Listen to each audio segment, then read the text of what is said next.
আমাদের প্রধানমন্ত্রী তারেক রহমান সাহেব তিনি কিন্তু আপনারা নিশ্চয়ই লক্ষ্য করেছেন যে বাংলাদেশে তিনি যখন প্রথম আসলেন এই অনেকদিন নির্বাসন থাকার পরে প্রথমে তিনি একটা বলেছিলেন কথা কি যে আমার একটা পরিকল্পনা আছে, সেই পরিকল্পনা আছে দেশটাকে গড়বার তৈরির পরিকল্পনা, দেশটাকে নির্মাণ করবার পরিকল্পনা, তাই না? সেই কাজটা তো তিনি শুরু করেছেন। আগে দল গুছিয়েছেন, দল গুছিয়ে তারপরে তিনি নির্বাচনে গেছি আমরা, সেই নির্বাচনে আমরা 2/3 বেশি ভোট পেয়ে পার্লামেন্টে গেছে, তাই না?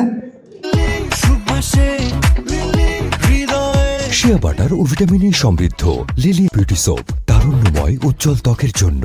দিয়ে আমরা সরকার গঠন করেছি এবং তিনি তার কাজগুলো শুরু করেছেন। যে কমিটমেন্টগুলো তিনি নির্বাচনের পূর্বে করেছিলেন, এই যে আপনার ফ্যামিলি কার্ড, কৃষক কার্ড, ইমাম, পুরোহিত মেম্বার তাদের ভাতা, খাল খনন কর্মসূচি, এই বিষয়গুলো কিন্তু আপনার একদম তৃণমূল, এই বিষয়গুলো একদম তৃণমূল পর্যায়ে, তাই না?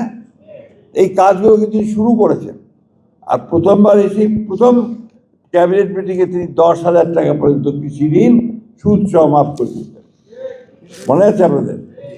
তো এগুলো কিন্তু সাধারণ মানুষের জন্য উপকারের কাজ। ফ্যামিলি কার্ড শুরু করেছেন পরীক্ষামূলকভাবে এবং এই বছরই তিনি 41 লক্ষ পরিবারকে ফ্যামিলি কার্ড দেবেন। বিভিন্ন আপনার দেশের আস্তে আস্তে সারা দেশে এটা চলে যাবে। এখানে আমাদের প্রস্তাব আছে এখানে যেন জনপ্রতিনিধিদের সম্পৃক্ত করা হয় এই নির্ধারণ করার ক্ষেত্রে, অর্থাৎ চেয়ারম্যান মেম্বারকে যেন সম্পৃক্ত করা যায়, এটা করতে হবে। আমরা সে কাজটাও করছি এবং প্রতিটি উন্নয়নের ক্ষেত্রে আপনাদেরকে সম্পৃক্ত করা, জনপ্রতিনিধি সম্পৃক্ত করা, এটা খুব বেশি প্রয়োজন বলে আমি মনে করি।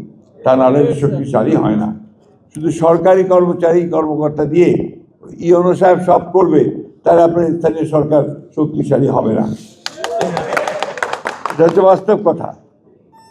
অর্থাৎ স্থানীয় সরকার যার প্রতিনিধি, চেয়ারম্যান মেম্বার, তাদেরকে কিন্তু আপনার শক্তিশালী করতে হবে, যেটা আপনাকে বলেছেন ক্ষমতায়ন করতে হবে। সেই ক্ষমতায়নটা হচ্ছে আপনাদেরকে শক্তিশালী করা, আপনাদের ক্ষমতা বৃদ্ধি করা। আমি বিশ্বাস করি যে বাংলাদেশের মানুষ সবসময় আপনার সঠিক পথটাকে বেছে নেয় এবং আপনারা যারা তৃণমূল পর্যায়ে রাজনীতি করেন, তৃণমূল পর্যায়ে মানুষকে সংগঠিত করেন, মানুষের কাছে দাঁড়ান, মানুষের সুখে দুঃখে কষ্টে কাছে দাঁড়ান, আপনার দেশটাকে সবচেয়ে ভালো চেনেন, মানুষগুলোকে সবচেয়ে ভালো জানেন, তাই না?